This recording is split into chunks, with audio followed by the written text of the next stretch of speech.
The Chiefs have won again. They have beaten the Buffalo Bills 32-29.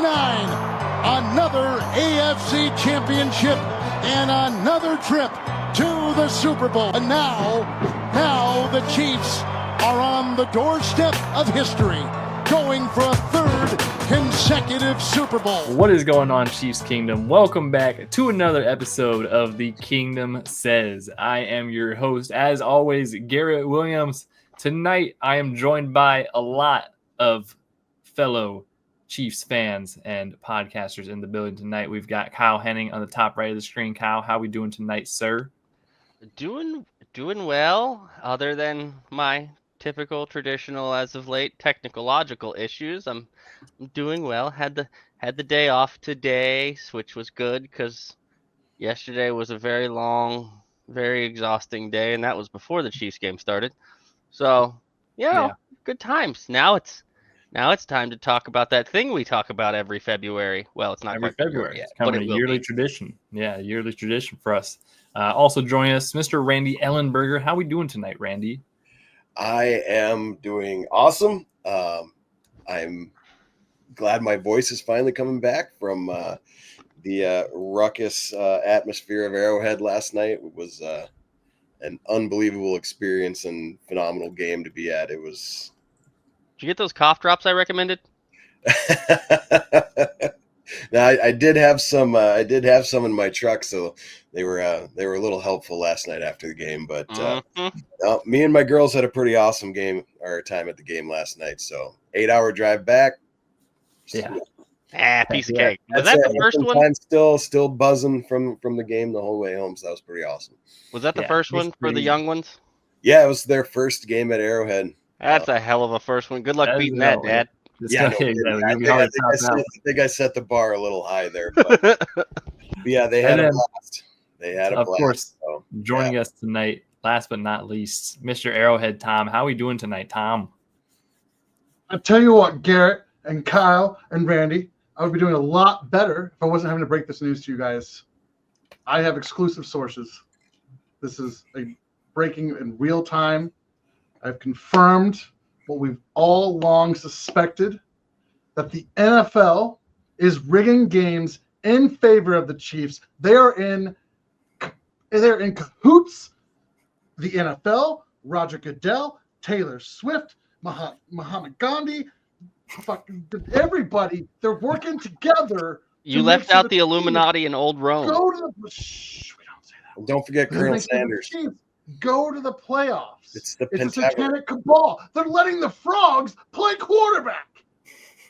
Dalton Kincaid, crisis actor. Those officials, crisis actor. Sean McDermott, you look at his picture from when he was on the Philadelphia Eagles coaching staff. He looks nothing like that. Crisis actor. It never happened. What you watched on TV last night was a hoax. Never happened. Wasn't real. Didn't happen. The Chiefs aren't going to the Super Bowl. It's all a hoax. It's all part of Taylor Swift's satanic cabal to overthrow our government and instill a new world order. All right. Well, then they better refund my checking account from the money I bought those tickets with. Then you should. That's what a lot of people sound like today, and that's the energy I wanted to bring. You feel better now? You feel better now, Tom? I do feel better. Got it off your chest. I feel, for those who weren't certain, those were not my actual positions. But some of you, if you're listening to this podcast by chance, if you're a fan of the Bills or the Eagles or the other team from Ohio, and you go, you know what? He's right. It is rigged. I just go call your mom. Call your mom. Call your therapist. Yeah. Call your family and let them know that you talk to somebody. Please get some help. Maybe it's time. Go take a little trip. Take some time off work. Catch your breath. Just find some space in your life to relax and just let the happy thoughts flow over you. Happy thoughts flow. Listen, the Chiefs, they can't hurt you anymore because there's only one team left to play.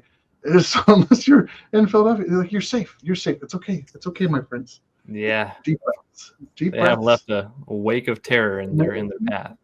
Not as Make some terrible, phone not as terrifying as Sean McDermott's pregame speeches, but terrifying nonetheless. Yeah. Like, Mhm. don't get me started on Sean McDermott and his connection Don't to get him started, I tell you what. Wow, that is quite the way. In case anyone hasn't realized it by now, we are pretty juiced up on tonight's episode. For the this main one's gonna reason be being, fun. the Chiefs, for the third consecutive year in a row, and for the fifth time in 6 years, are going to another Super Bowl. They're going to another Super Bowl. Can you say that last part again? Fifth time in 6 years, the Chiefs are going Just to a for Super those Bowl. keeping track at Yeah. home. Well, both parts that Garrett said, but that Mhm. last part specifically, neither have ever been done before, Yeah. ever Just rewriting history in as the we go. history of this Yeah. league. No team has ever, gone to five Super Bowls in a 6-year span, and then of course, no team has ever won back-to-back Super Bowls and ever made it back to a third straight Super Bowl. So already the Chiefs are, setting Best new 3-year records. run in NFL history has been accomplished, and the best 6-year run in NFL history Yeah. has been accomplished. That's before. That's before 2 what weeks happened from in now. a few weeks. Yeah, exactly. So we are here tonight to recap what was another absolutely epic, instant classic AFC championship between the Chiefs and the Bills. Something that has literally been a yearly occurrence now, where the Chiefs and the Bills face each other in the playoffs. And once again, the outcome ended, unfortunately, for Buffalo and their fan base and their team, and very fortunately for the Chiefs, in which has kind of become a trend. It has become a trend that nobody really beats the Chiefs in the playoffs, but especially not the Bills. I'll tell you what. Nobody in the last 9 games. Yeah, that was that is kind of the thing going into it. That the Bills have great regular season success versus the Chiefs, and in the postseason, for whatever reason, for a multitude of reasons, which we're going to talk about in this game. Which one of those reasons not being the zebras on the field out there. A lot of other reasons. Actually, No, they were utter garbage for both directions last night. That was not a That's was not not a how one-sided affair. That's not how the media talks about it, though. I'll tell you. Yeah, that's what. fine. Yeah. So we're here for a juiced up episode. It's going to be a great time. Just recounting some of the epicness of the game, some of the really, really phenomenal plays by both sides of the ball, playing special teams, which is a big part of this whole thing now. So 3-phase game. Three-phase game. And I'll tell you what, there's one team that consistently is better at all three of those phases, and that is the Kansas City Chiefs. And that is why they get penalized less, because they're a more disciplined team, and that's why they win more, because they're just, they do this thing. They are at this point a very experienced playing winning team. So it's great. It's a great night. We appreciate everyone joining us tonight as we get into this. Before we get started, wherever you're watching it, like the episode, or listening to it, like the episode. If you're not watching it, hop over to YouTube, hit the subscribe button, hit the bell notification so you get notifications when we go live, which we do often now. Review, rate, drop a comment, say hello, tell us we suck. I don't really care. Just say something. Helps us out. Yeah. Helps you out if you need to get, like Tom said, if some of you need to get some things off your chest. Go ahead, drop it in the comments. That's fine. We're not too worried about it. Yeah.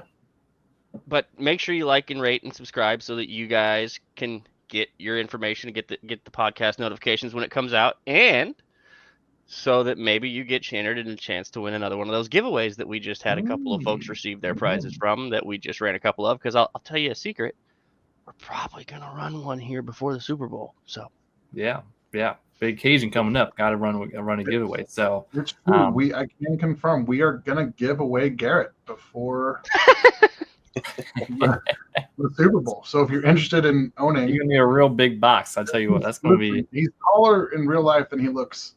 Tallest one out of the Kingdom Says, not the flex or anything, but that is official. It's very odd because I'm not used to being not the tallest person in the group. I'm definitely used to not being the tallest. Randy, We Randy established that by average we are the tallest Chiefs podcast. I mean, by far, yeah. I don't even think it's close. Yeah. We do have that title. We may not have the most listens. We may not have the fanciest bells and whistles, but we Yeah. are We taller. got that one for sure. Yeah, I mean, Yeah, longest That title head is to ours. toe, yeah. head to toe, we have more length than Is there any practical other. uses for that? All the other podcasters on top Yeah. of each other. If we ever get Right. into a basketball tournament amongst the Chiefs podcasts, I think we'll be okay. I'm not the greatest at basketball. I'm not You gonna don't lie. have I'm to not be. Just be tall and block I'll just be things. tall. You're right. I'll just be tall. I mean, I'll box I get out. tired of this, Kyle. some I don't. small- Cardio's the issue, man. Tom gets It's- tired really quick. the Kyle, cardio you be issue. holding it down. You be holding it down. I'll be out I'm there. gonna- I'll be I'm under. gonna I'll get be guarding that- the rim for sure. that I'll be 5 guarding the Yeah, rim. I'll be the rim. Just be I'll throwing the rim, lobs but I'm all gonna get day, those fellas. penalties It'll be for being- fine. I'm I gonna can get those almost in the paint dunk, I too long think, fouls. so, yeah. I'm like Shaq, but worse. Yeah. All right. I'm not gonna go further with that one.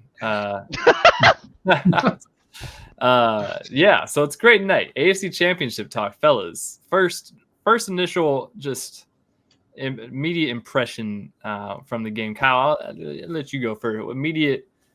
I'm gonna pass the baton and let the guy who was in the building go first. Okay, that's valid. Yeah, Randy, How was first-hand that? experience in Arrowhead. Yeah, Because I've been to an That's a AFC good title game.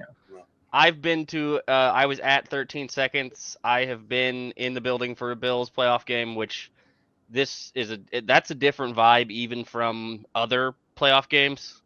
Mhm. It's a totally different feeling because I will give the Bills Mafia credit. They show up. Yep. They're there. They're not as much in Arrowhead because it's harder to do, but they show up. So Yeah, it was electric from start to finish. So that was I think that was my 7th game at Arrowhead, and it was the most intense, electric, exciting atmosphere that I've ever been a part of. And I went to the Super Bowl against the Eagles last time, down in Arizona. I mean, being at Arrowhead with the rest of the kingdom in that setting against that team with all the hype and all the buildup and the things that we are chasing historically was unbelievable. And like I said, I got to bring both of my girls there for their very first, Chiefs game at Arrowhead, and the experience that they had was it's, like I said, I set the bar a little too high, I think, for taking the girls, but from start to finish, watching the dudes play, battle back and forth, it was the game that I fully expected, being going to go down to the wire, fighting tooth and nail the whole time. Yeah, it's truly something I will never forget. I mean, and even just the national anthem with the B-2 bomber coming over the top, was just to start the night like that it was absolutely unbelievable. But which it's going to be hard to top that one for sure. got to shout out the anthem singer. I believe his name is Gerald Wilson. He is incredible. Yeah, exactly. Retired naval And also- officer. Absolutely hit that. Thank you for your service, sir. We appreciate you. Absolutely. And all the Bills Mafia, fans that I talked to and interacted with. There's a few guys right in front of us, a couple right behind us. They were awesome. They were there Not to have the social media Bills fans I see. not real life Bills fans. keyboard tough guys, but real life people. They were a class act. They were there to have fun. They were rooting on their team, just as loud and proud as the rest of us were. So, I'll give all the Mafia members that I interacted with, kudos for being top-notch fans, but an unbelievable experience. Yeah, Arrowhead is just it's such a great time, and Yep. yeah, the atmosphere, especially with a stealth. I mean, every time a stealth bomber flyover is happening, that's a good time. And on the broadcast watching, you could see they showed Chris Jones with tears in his eyes. So that was already a good one. Also, an incredibly insane shot of Patrick Mahomes when the fireworks were going off. Mm-hmm. With him just like him showing it with the fireworks behind him, and then they cut to Josh Allen, no fireworks because the fireworks already went off, which is kind of a fun little symbolism I thought early on in that broadcast. The hype leading up to the game I thought was phenomenal, especially all the guys showing up in all black. Mahomes, Trent McDuffie, a couple other guys doing the same thing they did in the Super Bowl last year. There was a group of them. Yeah, George Karlaftis, I know, showed up in all black. Yeah, I mean, Mhm. Charles Travis did it. Minihue was in Yeah, black. Trav didn't do it, and that kind of had me worried. Taylor did. It's fine. Yeah, that is true. Taylor had it going, and that was just kind of a sign that Trav wasn't going to have that big of a game. But that's all right. That's all right. But yeah, the atmosphere leading up to the game, the energy, it felt like a big high impact game that just the energy that's what alone it's didn't feel like it supposed to could be. sway it. Yeah. It's not week 12. It's not 2016. It's not 2004. It's not 1997. It's a different age. It's a different era. The gravity around this team that pulls everything to it, whether it's fans, whether it's hate, whether it's lunatic nonsense narratives, which is why Tom started the show doing his best Alex Jones impersonation, which was quite nice. Quite nice. It's a different environment. The feel is not. You can't replicate it. You can't duplicate it. Yeah. I've been in that building for those type of playoff games. Like I said, I was in the building for 13 seconds, which it will go down as one of the most insane football games that has ever been played ever. And they're happening all the time with this team. We get at least one a year pretty much now. Mm-hmm. Yeah. It's not normal. And I know Chiefs fans, a lot of us that have been around a long time know that, because we watched Matt Castle, we watched Elvis Gerback, we watched Kyle Orton, we watched Tyler Thigpen, we watched Brady Quinn. That's the franchise right there. Yeah. It's not the same thing anymore, and it's because you have the best player that has ever played the sport playing the most important position for your team. There was Bunker is well, yeah, he's pretty important too. He's but pretty good. What Patrick has done to a city, to a franchise, the change, the development, and Andy and Brett and Mark and Clark get all kinds of credit. That's great. But without 15, none of that really matters. We've seen it. You've seen great organizations. Andy had a great organization in Philadelphia. He also had Donovan McNabb and a bunch of randos playing quarterback. whatever. It's not the same thing. So, for Chiefs Kingdom, all the lead up to this game, all the conversations being about the officials, Adam Schefter taking pot shots and trying to, I didn't do anything wrong, I don't know what you guys are talking about today afterwards, all of that. To enjoy all of it. Yeah. You are now the super villains. And there's no question. Your quarterback loves it. He won't say it, but he won't hide from it. And if you've listened to him in his press conferences and you watch the way that he handles these games and you watch how he plays in these games, he is fully okay with being the villain. He does not care. He will rip your heart out and laugh at you and then shake your hand and tell you good game afterwards. But he's going to rip your heart out first. And that's going to be the problem that you guys have to deal with. And he's not even 30 years old yet. So, for me, the reaction was, this is what they do. This is how they operate. And if there was ever going to be, to quote one of our favorite humans that ever graced this earth and covered this team and went on to a lot bigger and better things than just covering this team, Therese Paylor, this was an over my dead body game. And it was never going to not end with him doing something to make sure it was theirs. Yeah. I think, obviously, classic game with the Bills, which you kind of expect, right? Two heavyweights.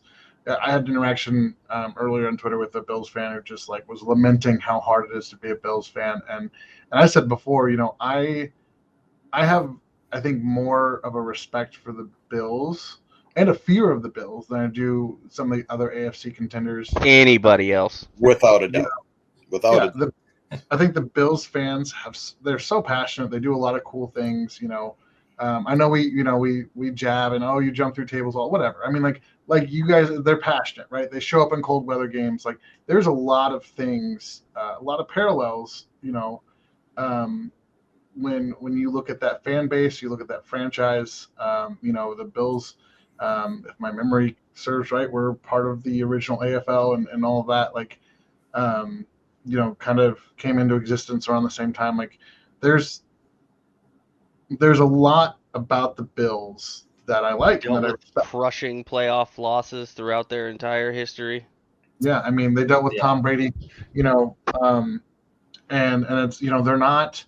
4 Super Bowl or 4 L's in the Super Bowl in the 90s. I was just gonna ask that. I wonder what was 0-4. worse, losing 4 Super Bowls in a row or losing to Patrick Mahomes 4 years in a row in the playoffs. It's got to feel about like the same thing because I think they probably think they win those Super Bowls if they don't lose to Patrick Mahomes. It's tough because you lose to the same guy every year. That's almost makes it tougher than the 4 straight Super Bowl. I don't know.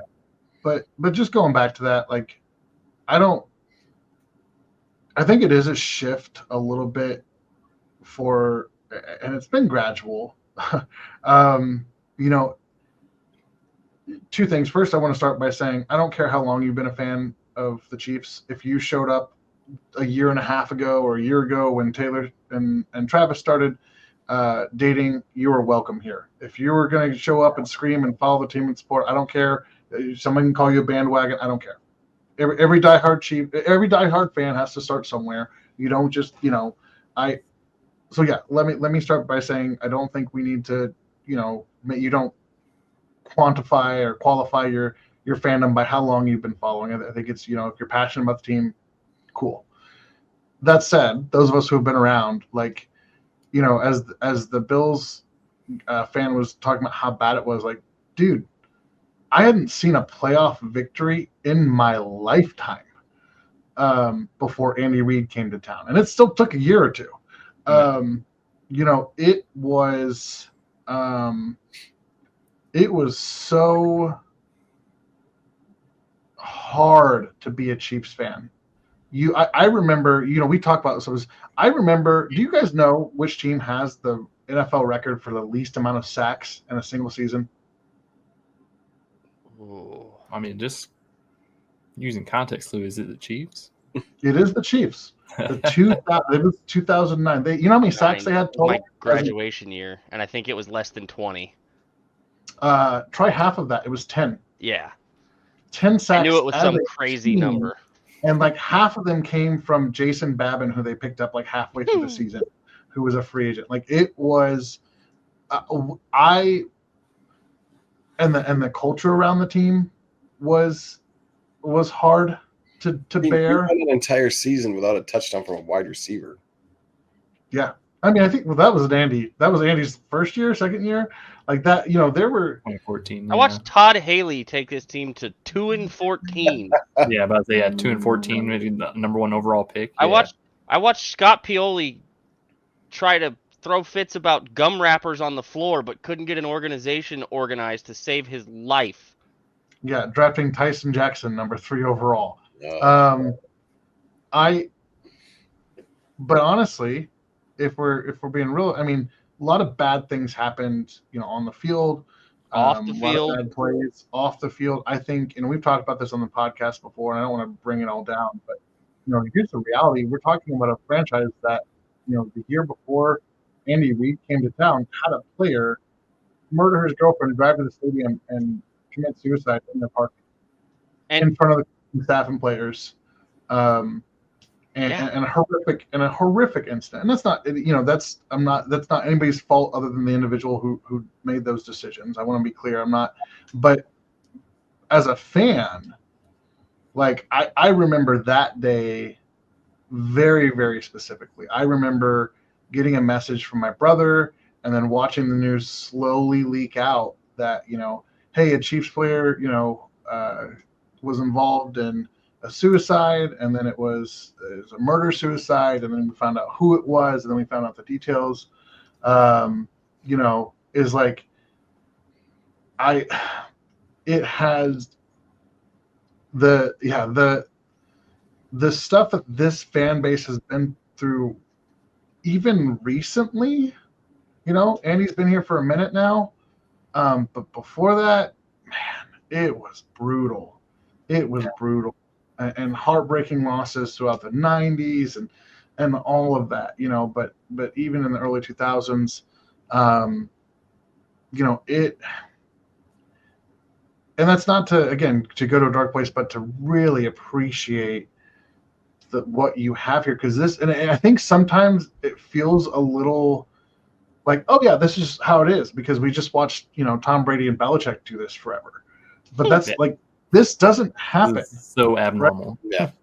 Like, this is not the standard for, oh yeah, now there's one good. You don't usually have dynasties just back to back. This would be like if right after Michael Jordan retired, Steph Curry came out and the Golden State Warriors started their dynasty. Like that's what this there's is. a gap. Yeah. Sometimes, there was no gap here. It was just, here it is. They talked about, I think, passing the torch and all that stuff with Brady and Mahomes. And I don't even know if as a Chiefs fan I was buying it that much, because like the Patriots, like they were it. They were the Chiefs.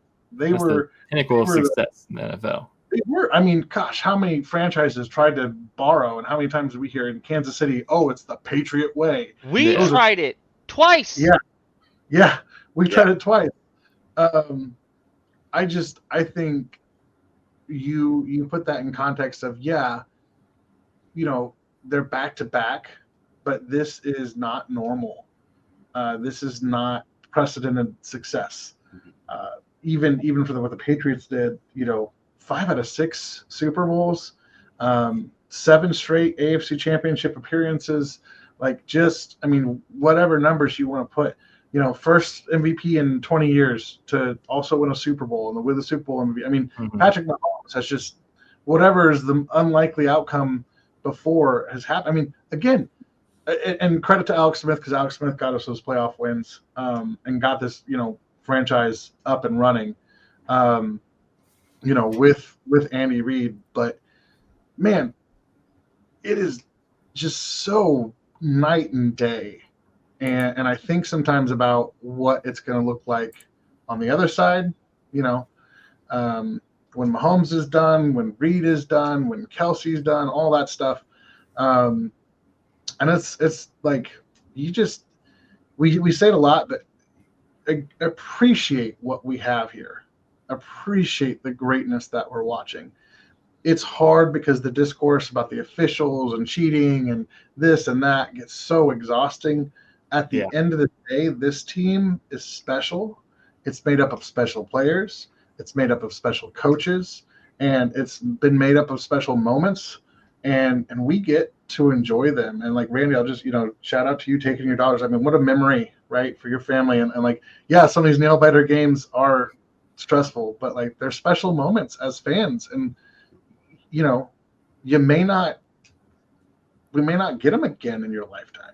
So enjoy it. No matter how old you are or how long you're a fan, this is not normal. This is special. And just take a minute, breathe some fresh air. Don't listen to all the talking heads right now, and just enjoy how special this is, and enjoy how long it's going to go. Because, we were talking before the show, like, what if they didn't win, and if Mahomes was just going to catch rings and, chase rings and chase Brady, and Mahomes is always going to be chasing. He's always going to be in that conversation. I don't think he's going to be satisfied until he doesn't have another finger to put a ring on. So he might get on his toe. Run out of fingers, yeah.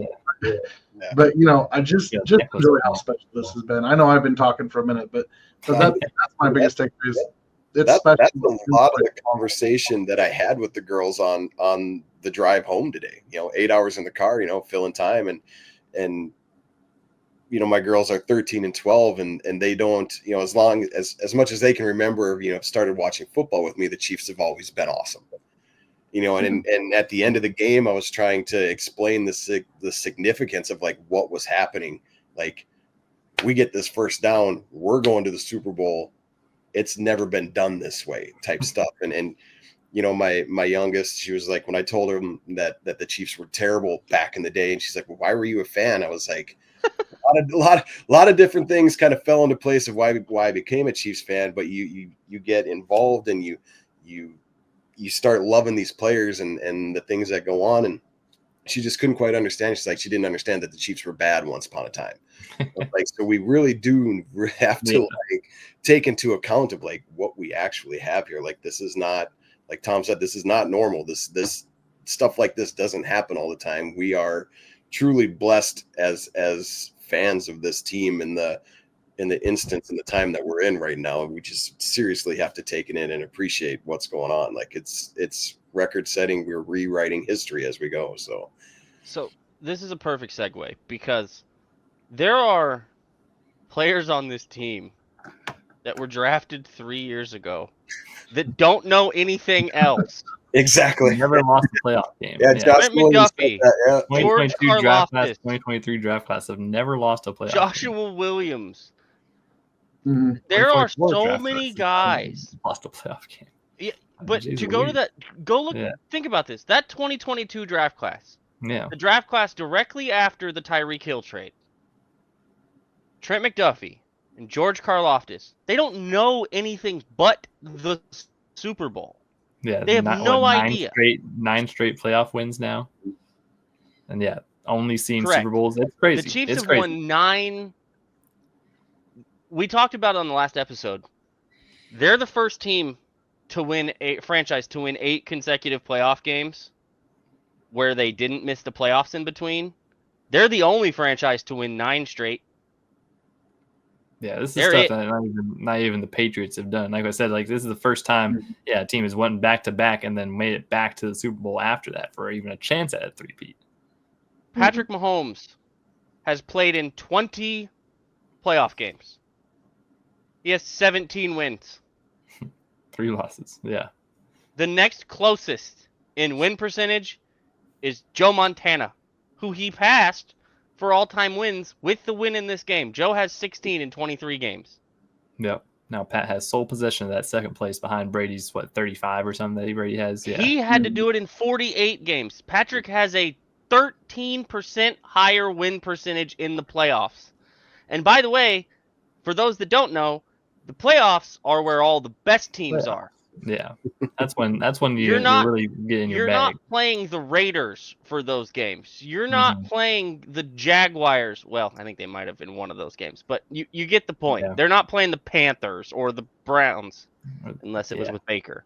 Like, yeah, they did play the Baby Browns. You're getting the best of the best, and he's put up the best season you could probably ever ask for in the playoffs. He has 5,557 passing yards in his 20 playoff games. Yeah. He's a That's crazy. 67.8% completion percentage in the playoffs. Is that good? He Is that good? He has thrown 8 interceptions. 8 In 20 games? in 20 games. He has his quarterback rating is 105.8. Brady's was 89.8. Yeah, it's just different. You really have to sit back and appreciate all that we're witnessing as a Chiefs fans. But also it is kind of it's a new normal that we're living in Chiefs Kingdom, and this is I don't know about you guys, but watching that game, I said it in our group chat during the game, like definitely the calmest AFC championship I've ever watched, which is crazy to say. I'm sure it definitely wasn't calm for Randy in the seats out there. If I was in person for the game, oh my goodness, I would be stressing out 100 times. But there was just a weird sense of resolve of like, we've been here before, like as the quarters were going on, as plays happened and leads changed, it felt inevitable. Like it doesn't matter. It almost doesn't even matter until you get to like the fourth quarter, the very end of the fourth quarter. And it's like, all right, well, let's see what happens now. This is when teams either win or lose the game. And that ended up happening where, a couple fourth downs and some different situations happen. And the Chiefs are right exactly where they always are, which is exactly in the driver's seat, controlling the end of the game and sealing the deal when they need to. So You that you point, may Garrett- have been calm. You may have been calm. I but was pretty calm. after we had to settle for that field goal. I looked at the guy next to me, and he looked at me, and he just started laughing. He's like, "Is there a cardiologist anywhere near us?" Like, he started talking to the camera guy right in front of us. He's like, "Camera guy's got a radio. If one of us falls down, call for medical help." Like, Mhm. it So, was just...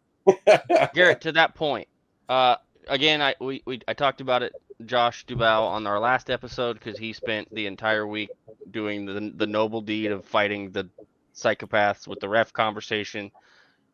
I'm going to read you this tweet. Patrick Mahomes has trailed in the fourth quarter in 9 playoff games. He has come back to win 6 and forced OT in 2 others. The only game he didn't was the 31-9 Bucks game, where he did literally everything possible and no one else helped him. He has a rating of 132.2 in those games. He threw 5 touchdown passes and a touchdown run when down 1-8 points in the fourth quarter or overtime of a playoff game, leading scores on 13 of 14 drives. They've scored points on 13 of 14 drives when down 1-8 points trailing. Yeah, crunch time. And to go ahead and get out in front of this, the only defensive penalty on the 11 Chiefs drives down 1 score in the fourth quarter or overtime since 19 was a neutral zone infraction on Josh Sweat on a first down in the Super Bowl against the Eagles. Yeah, then the biggest moments. That is the difference making of these situations. I mean, we see it time and time again where the Chiefs just, even when you had to settle for a field goal in that situation, like it puts them in the driver's seat, and then you get the defense out there who, struggles, or not struggled, but definitely, had a day, and they get out there, and when they need it most, stop them at the end and get it done. So we could talk all night about the craziness surrounding the game. Let's get into the game itself here and just kind of break it down in the best of ways. Obviously, you start off 3-and-out from the Bills, which is phenomenal with Josh Allen. Josh Allen, that was kind of the thing early on. He definitely looked a little shaky those first couple drives. Brian Cook dropped interception. Yeah, exactly. Cook dropped an interception. There's another interception dropped on that drive. Yeah, it's Josh Allen could have had basically 3 interceptions on that first drive. Instead, it's punt for 3-and-out.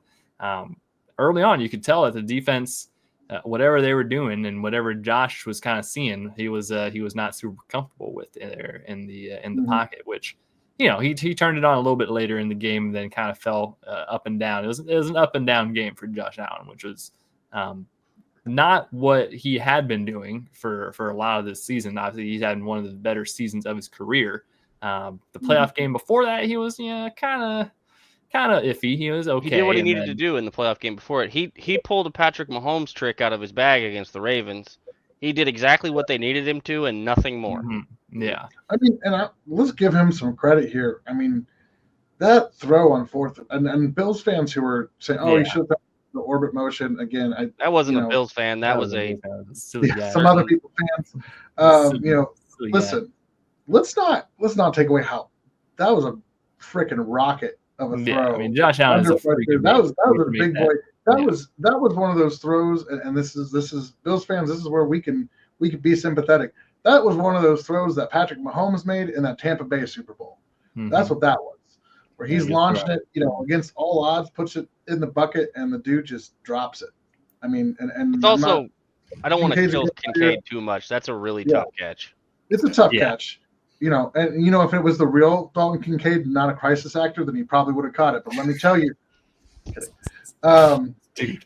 But really, that was a heck of a throw. I mean, the Bills played their hearts out, and that's again, somebody else playing it stinks that we can't really enjoy these because we want to always find some conspiracy to blame it on. But man, what a great game when you think about it, and what a great throw.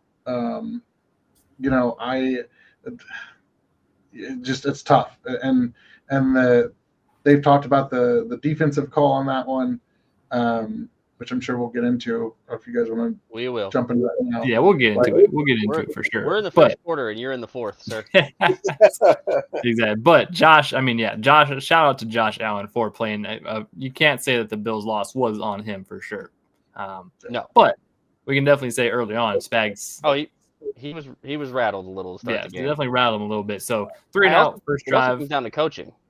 Yeah, Yeah. I mean that's Shout out to Arrowhead. Garrett's getting ready to lead into right now. Yeah, with we'll his talk next about a comment. lot about coaching because that first offensive drive from Kansas City, one of the best offensive drives of the season, 100%.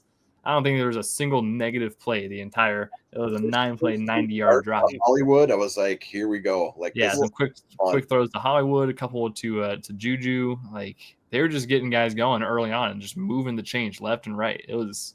They had plays of 2 yards, 3 yards, and 4 yards in that drive. The rest were 8 or more yards every single play.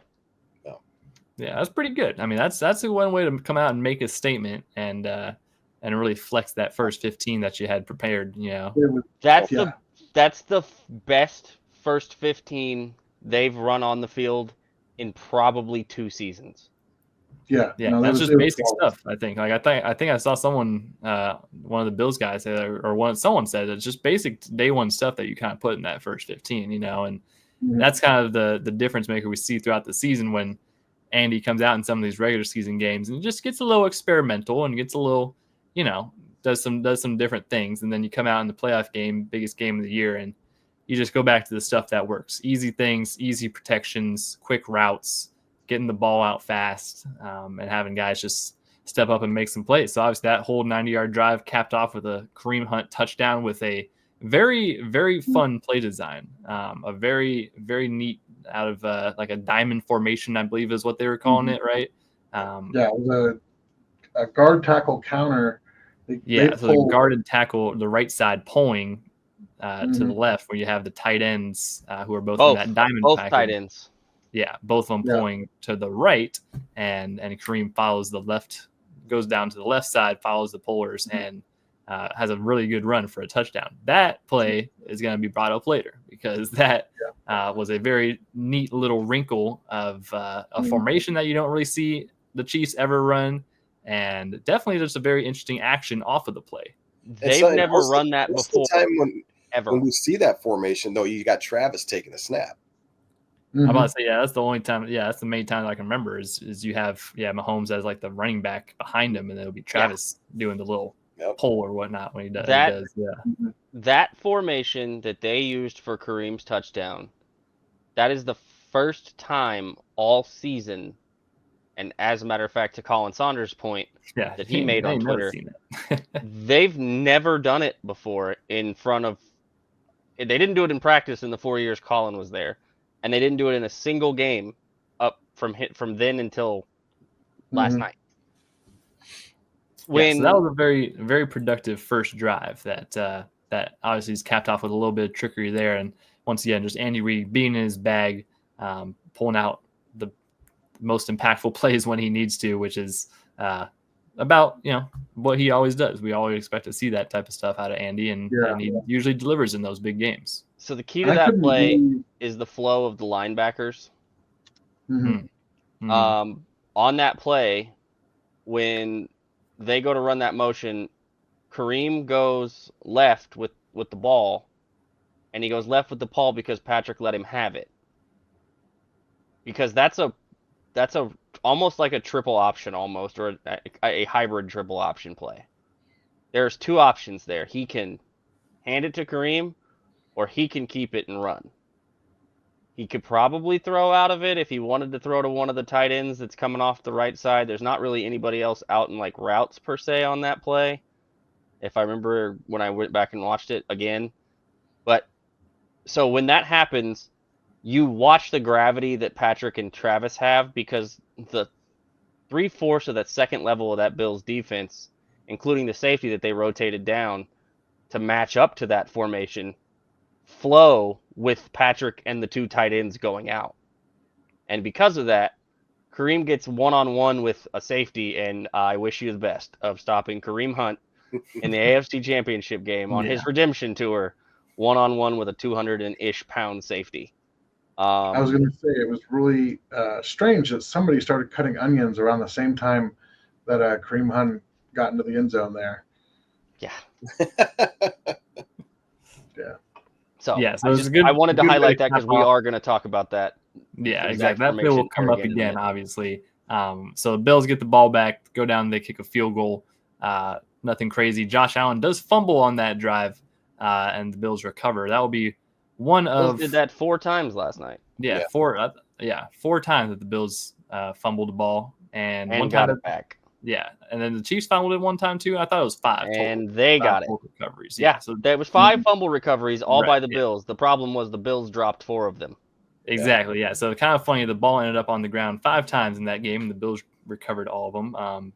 So yeah, field goal, nothing crazy. The next drive, the Chiefs looking really good, really hot. Had a really good opportunity to just go up and get another touchdown, be up 14-3 and whatnot, and then have our little fumble ourselves with the botched handoff to Isaiah Pacheco that ends up on the ground. There's 2 fumbles on that drive.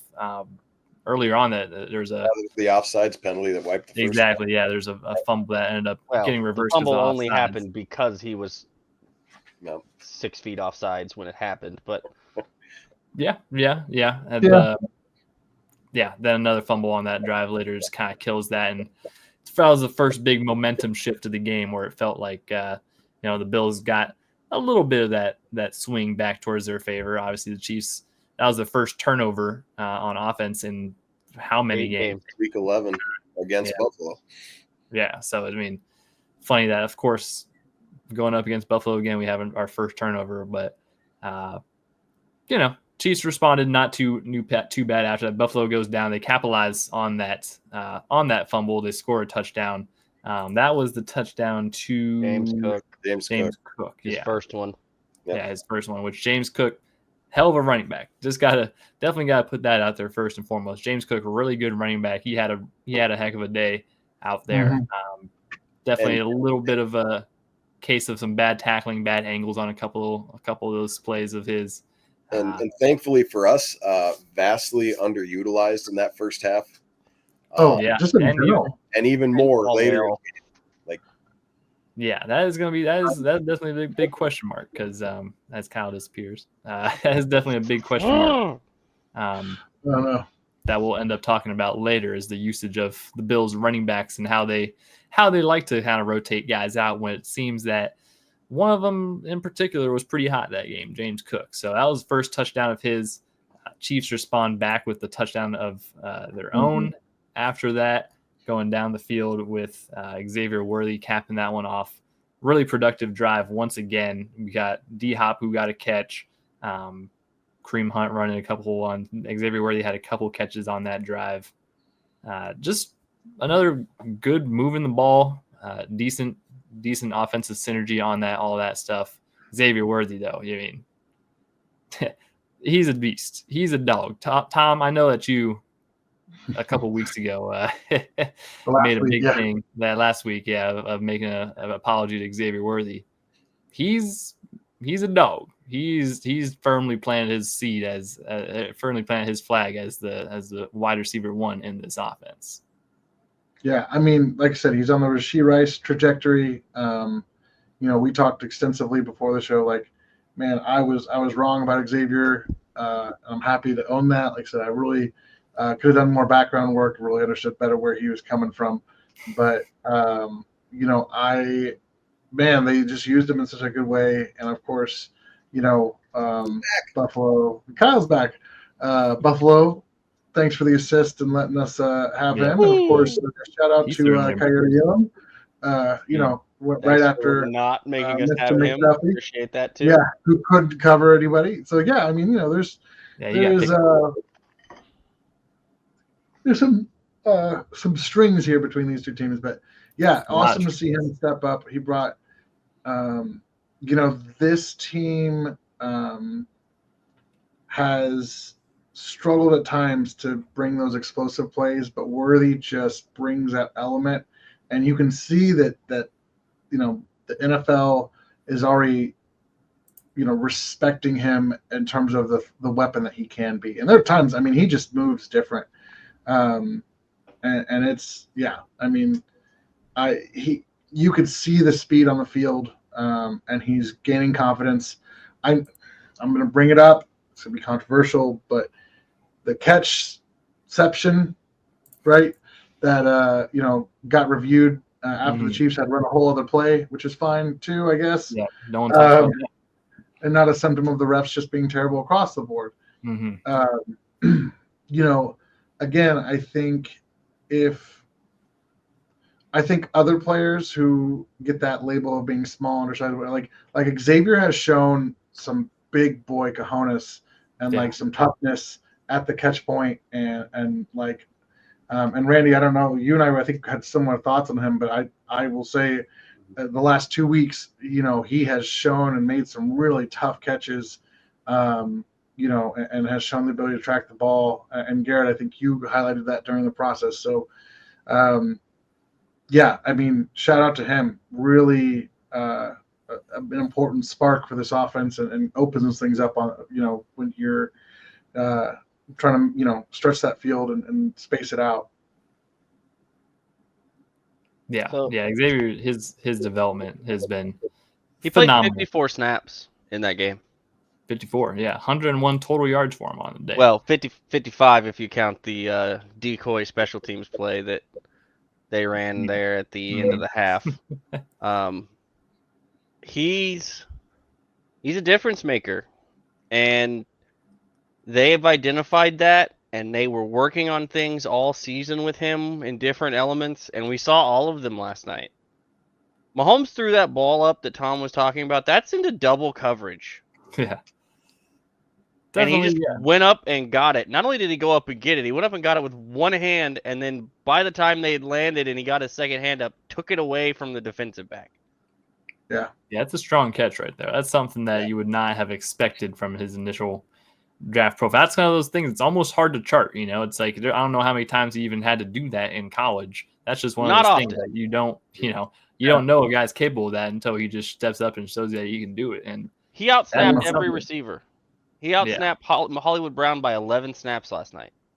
Yeah. Juju was next closest with 38 after Hollywood's 43. Yeah, and Which, shout out to Juju. if you'd have told me Juju was going to play 38 snaps in this game, I would have told you were smoking something. Yeah, he had a good little game too. He had a good little game on the day. Yeah, he does. So this is part of the deal. We don't talk about it enough, but there are reasons that certain receivers play snaps that a lot of us don't really know why or don't really think why. It's because he blocks. It's because he runs the right routes and knows how to line up. Does the some people call them pick routes, other people call them rub routes. It depends on what side of the ball you're on what you call them. He does those really well. He also finds space when he needs to, as he did twice in this game for 60 yards. 2 huge catches at big times. He's the savvy vet that, like you're saying, does absolutely all the little things right. And he's extremely familiar with the system because he was also a 1,000-yard receiver in this offense 2 or 3 years ago now. But what he's done with his just being the professional in that locker room for the wide receivers goes, I think, untalked about some, partially because they brought DeAndre Hopkins in partway through the year, and his impact on Xavier Worthy has been huge and noticeable, and discussed by both parties. Yeah. But the other thing that Xavier does is he's a threat anywhere on the field, whether they're handing it to him, whether they're throwing it to him quick, or whether he's taking the top off the defense. And you saw all 3 elements, and he made plays in all 3 portions of the game. What did you say, Garrett? 101 total yards, 86 receiving. Total yards. Yep. Yeah, and they got him the ball once again in the backfield, use him as the end arounds and whatnot. Yeah, he's so versatile, and obviously the plan for him all along was for him to be in this type of role, and that's why obviously I thought the relationship was going to be perfect, and it seems to be pretty good so far. So, yeah, it was a great drive, great touchdown by Xavier Worthy. Bills get the ball back, go 3 and out on that next drive, and then big punt return out of Nico Remigio. And this is a good time to I want to have a little Nico talk right here because this is a big moment by him. Just shout out Nico Remigio, man. He is undrafted dude. Put in so much work. Was an IR stash a couple years ago. was on the practice squad all year. Just elevated, got the chance to shine when McCole Hardman went down on the kick returns and punt returns, and he has just excelled in a way that you couldn't have even really imagined. Like he has added so much to the special teams that we talk about is a massive part of three-phase game, and his juice as a returner in the special teams game, it's adding something different to these Chiefs. I mean, I'm gonna say, like, I don't think we've seen someone with this kind of juice on kick returns in quite some time. I mean, McCole had some good was runs. the last one, and when he was younger, and when he was McCole had some decent ones when he was younger. Yeah, and the second stint, even in his second stint, he had some notable good moments. But it goes back to the Houston game in 19 that jumps off the page to me with the way that return, like, it's that same level. And I guess Kadarius Toney had one, but yeah. I was gonna mention, Kadarius Toney had the one, which was a banger. But so this is consecutive games now for Nico with huge returns. I talked about it on Friday that the Bills special teams had been extraordinarily susceptible to returns. Mm-hmm. I mentioned that he could have himself a nice day if he decided to make a play, and he didn't take very long for him to come out and make a big play. Yep.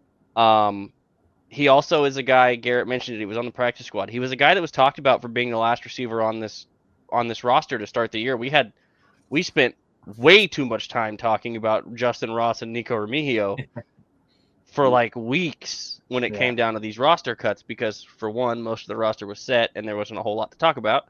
And for two, that was the main position battle that was really going on. And then neither one of them made the roster. Right. No. And it was because McCole was still here and was doing those things and was the vet and was trusted. And when he went to the practice squad, he could have moped. He could have not worked hard. He could have not kept putting in the effort. He could have done a lot of different things. He could have gone to the tank mentally. It's hard. It's hard being told you don't get your dream. You're not quite ready yet. You're not good enough after being an undrafted free agent, after being an IR stash. He could have gone the other way, and instead he put his nose down. He got dirty. He did all the work. He did everything they asked him to. And when his moment came, he showed up twice now in huge moments. So I give Nico all kinds of credit. I was not a huge proponent of him being on the offensive side of the ball because he had some struggles with the offense with some of the other stuff. But what he's added for the special teams, he played 3 snaps at wide receiver. I would have to go back to try to find them. I don't honestly remember him being on the field as a wide receiver in this game. But his 8 special team snaps, I remember all of them. I know at least one or maybe 2 of those were the victory formation at the end of the game because he was the good for him. They gave him that in the backfield. Yeah, he earned it. Those 8 special team snaps earned it. Yep. Yeah. Yeah, I think I remember me and you, Kyle, we were having a conversation back and forth quite a bit about Nico about halfway through the season when I was begging for him to get in the return game versus McCole before McCole got hurt. And he's one of those scrappy dudes that, like you said, just kept his head down, busted his ass, waited for his opportunity to get his shot, and now he's making something with it. And it's awesome to see those stories develop. Garrett, are you okay? Sorry, I think Garrett's entering the Twilight Zone, guys. My white screen. I used my white screen disappeared. There's an ad. Sorry. What just happened? I saw the lights starting to flash, and he's got the eyes get all real big. I was like, there's whoa. an ad on my white. I just use a white screen to. Oh no, they're onto us. I know you Yeah, shouldn't have added them at the beginning Sorry, of the I show. didn't want to distract from the awesome Nico talk that was going on because he deserves it. Yeah, no, you're right, Randy. We did, and like I said, I wasn't supremely confident. He made me extremely nervous last week when he dropped the ball after the really big return. That's one of the one things, a couple fumbles, which I don't like, but yeah, I mean he's a young dude, yeah, but he brings some juice and excitement. He's and done it, man. Yeah, and it's also, I mean, it goes to say with how Tobe and everybody talks about him, how much of a hard worker he is, and all the effort he puts in. Like, it's definitely the hard work's paid off for him. And I'm glad to see it. Getting these really big opportunities in these big games, and I'm gonna say he always feel like he can spring one on these kicks. I mean, he's always just 1 or 2 tackles away from from spring one. So I mean, if he did that in the Super Bowl, boy, He almost got away on the kick return at the end of the half. Yeah. Yeah, I'm about to say, yeah, it's just He's that just dangerous. tripped up a little bit. If he keeps his feet clean through that first gap, when he gets a little knocked off balance, he has to make half a guy miss, and he's out to the races again. Yeah. Yeah, so obviously that's I think I almost knocked over one of my daughters when he just came around that corner. I started jumping up, and I think I caught her with an elbow. As soon as you see him hit that corner, it's like, oh my gosh, this could be it. Yeah, so obviously when you have that big of a return, you start with a real short field, and it makes it a lot easier to score, which took him a little bit while to score, but eventually got in on a little Pat keeper to the right, which was Pat, meet Hamlin in the hole, and well, and that was so that was a big theme throughout this whole game, because talk about it. That's supposed to be Josh Allen's thing. Okay. Yeah. He's supposed to be the big physical guy, not Pat. That's supposed to be the guy that you boot out and you roll out and you run the ball with. They did not do that. They should have done that a couple more times. They couldn't do that. Mm-hmm. The only thing that they did with Josh Allen was attempt to do the Eagles tush push thing. Maybe the worst QB sneak just ever. Like, it's not even a QB sneak. Just do a normal QB sneak, if anything, even if you're not going to do the tush push. But like, what are you? Very weird. Yeah. Yeah. So Patrick, was the touchdown on? Was that a third down or fourth? It was a third and goal. Yeah. So they load up the box. Everybody's all in. Patrick's out the back on a bootleg. And then it's Patrick against DeMar Hamlin. And I'll tell you, DeMar's story is great. I feel for the dude when it happened. I'm glad he's back on the field. Mm-hmm. I'm really glad he was on the field in this game, because he did not have a good time. It was not a good night for Mr. Hamlin. No, they put him in a blender multiple times throughout this game, and then he had to figure out what it was like to be a safety trying to tackle Patrick Mahomes. Ask Mr. Eric Mustafa how much fun that is. Yeah. There's a 49ers safety that was like, hey, at least it's not just me.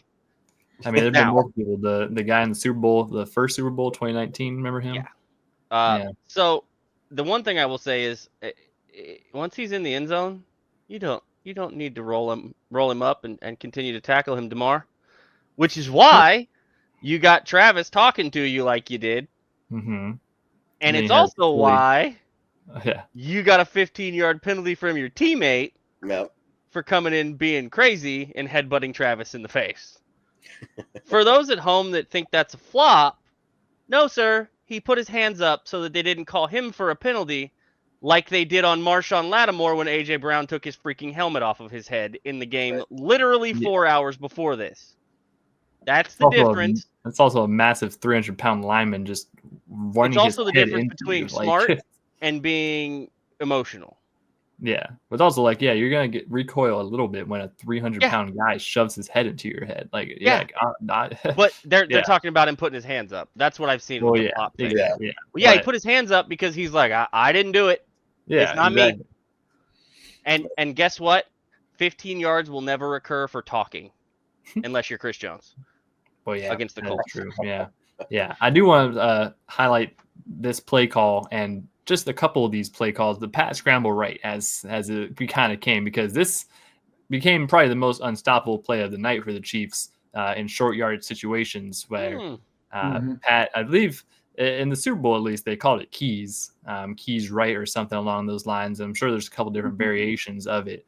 But there's definitely a different variation of it. Yeah, we're gonna talk about just a very simple naked bootleg outright for Pat, which it's an option. There he has a couple options of who he can throw it to or whatnot, but Pat's keeping it every time now at this point. Like he's not letting the ball get out of his hands in those big situations, and so there's a couple of times that in this game that in those short yardage that was the play call, and obviously this touchdown being one of them where it's just basic scramble out right, and Pat's going to have a one-on-one look probably with some guy and either has to make a miss or plow right through him. Run him over. More Hamlin. Yeah, so that's obviously we've talked about Patrick Mahomes' legs being one of the most deadly weapons and most underrated weapons in the NFL. And he doesn't use it until now.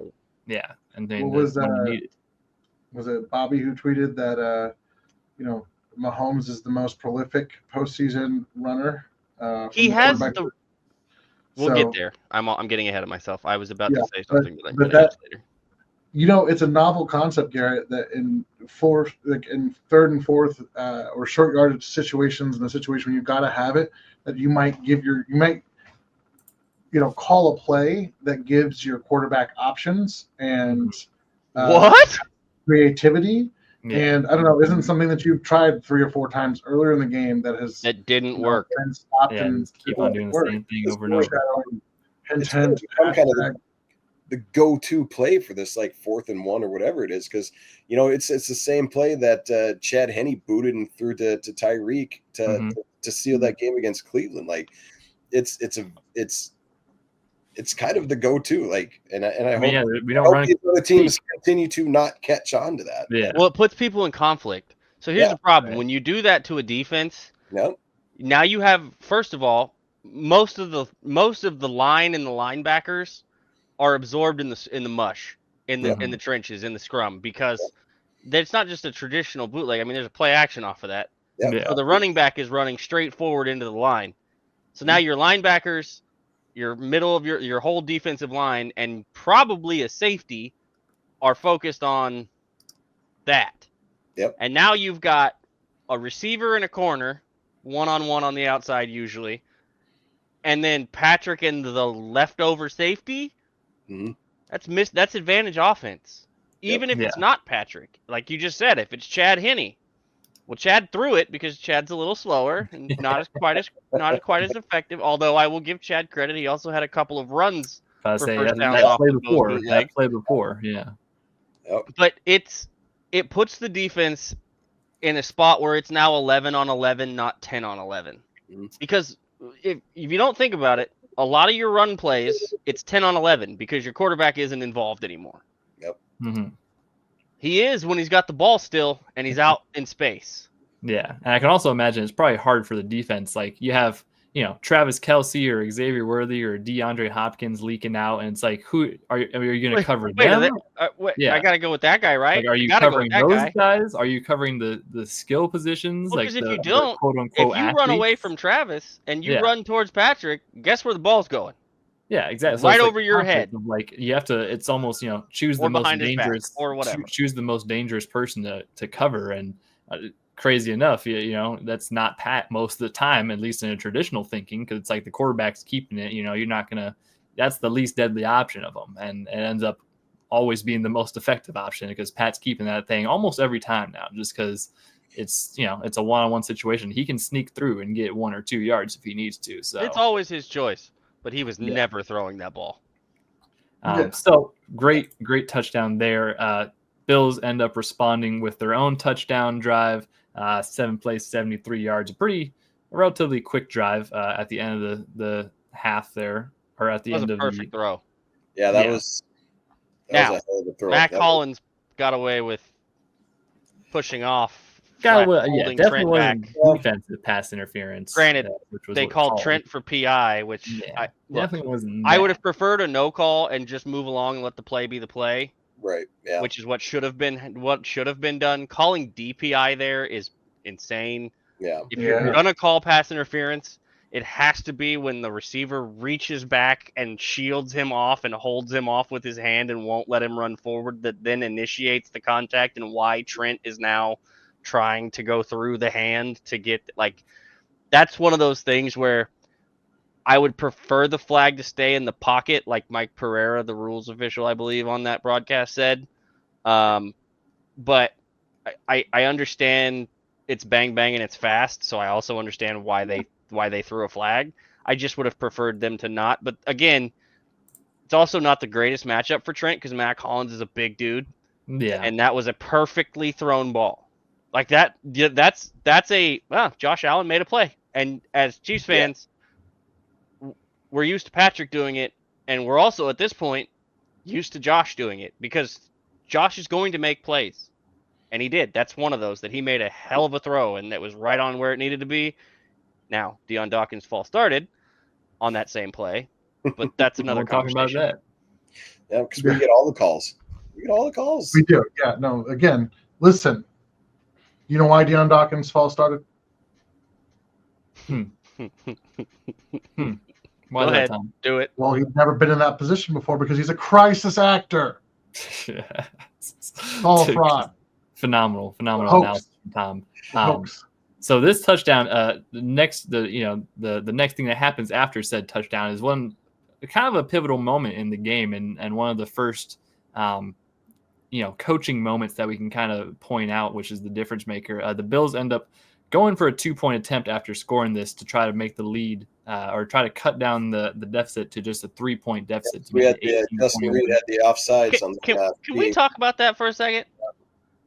That was one of those where they threw a flag. I forgot about I forgot that Reed even had the offside. And it wasn't a penalty because he wasn't offsides. He yet again timed the snap perfectly. Yeah, so I kind of forgot about that. Right, because they threw that flag, Sean McDermott decided to take the point off the board and try to go for 2. Yep. No. Now, I understand why, because it would have made it a field goal game. I get it. It's not 21-17, it's 21-18, and now you're within 3. Great. However, if you don't get it, now you got to go for 2 again later to try to make up for it. And what happened, Garrett? Well, they did not convert. Yeah, they did not convert this one for sure. Why didn't they convert? Well, they ran this little play that they keep on running, and it does not seem to work any time. Well, it worked maybe like 1 or 2 times, but yeah, they tried once again to do a little quarterback. I believe they were 2 for 5 on that. They tried to do their little weird version of the tush push over the left guard or whatnot, and of course Justin Reed actually being one of the first guys in on that tackle on Josh Allen, as well as a boatload of other guys, stops him short of the line to gain there, and that. It's just whenever you stop a conversion like that, that's a momentum swinger in itself. That's definitely a big moment from the defense on the 1 yard line, stopping them on the goal line like that. That's some physical football. You don't see stuff like that happen very often, especially against that Josh Allen. That's your safety making a play inside the line of scrimmage on the 6'6", 250-pound opposing quarterback. Mm-hmm. That then gets followed up by your linebacker, who's also there because your defensive line blew up the interior because they had the snap count timed. Yeah, and we gotta give huge shout out to a dude who doesn't always get a whole lot of love, but Big Mike Pinnell. Yeah, did some dirty work down in the trenches, taking care of that guard and center at the same time, allowing Chris Jones and some of these other guys to get some penetration to make contact behind the line of scrimmage. So a lot of love to Big Mike for putting on the hard hat and doing some dirty work down there. He made some big plays. Yeah. And that also Spags had a specific plan for that, because the way he drew up that defense is why Justin Reed had a free run into that hole, and why Nick Bolton was able to clean up over the top, and why 3 or 4 other guys were there able to get there. I also want to shout out, even though I think they blew it dead before, Josh looked to pitch that back to Curtis Samuel. Curtis Samuel, yeah. And do you know who read that and was right there to blow that up? Mr. Jalen Watson. Yeah. Yes, sir. He was all over it. Yeah. Huge. Yeah, that's one of those things. Like, that's just disciplined, well coached, well prepared football right there. Yeah. Obviously they had a complete plan going in for this one specific play, and they executed it phenomenally. So over and over and over again. Yep. Yeah. So even the ones they did get weren't clean. Right. Yeah, exactly. So that was halftime.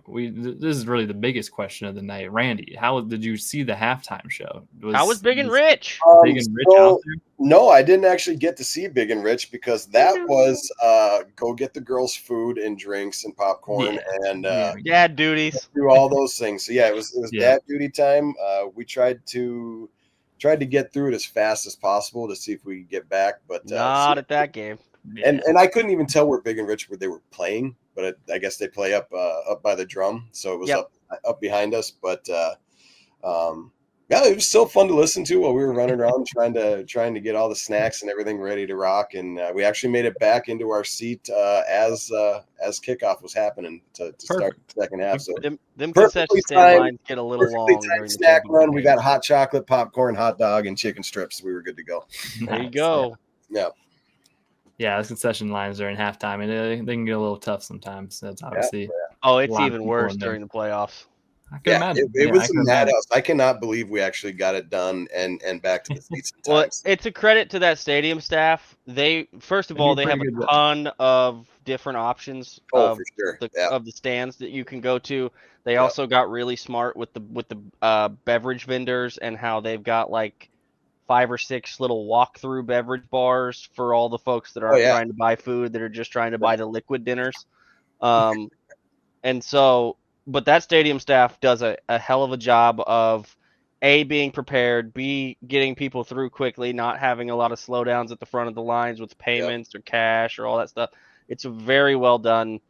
It's especially for what they're working with, because it's an older stadium and some of the stuff they got to deal with is not the easiest stuff on the planet. So it's a big deal for them. I think the savior there was grabbing the food at the ones where you just scan your card, you go through Yep. stuff, and you walk right back out. There's no interaction with anybody else to slow you down, so you're in and out, and it was money. Yeah, those are pretty clutch. Those, just all the cashless stands that they got there. Yeah, it's pretty clutch. So yeah, come out of halftime. Chiefs get the ball, have a chance to put some points on the board, which means, and of course, that they did not. They go 8 plays, 33 yards, 8 plays, and they end up punting it after that. Which Was that the 3rd and 10 that turned into 3rd and 15? I think so. Might have been, yeah. Oh, it was 3rd and 11, and then so that was when Pat got sacked by Matt Milano. Oh no, that's the next drive that's coming. That's So this is when Pat. Yeah, they marched down the field, almost got into field goal range. Pat gets sacked by Matt Milano, takes them out of field goal range. It was field goal range was definitely a little bit limited in that game for both sides, just because of the weather conditions. I did see Bucker hit 2 60-yarders in pregame warmup.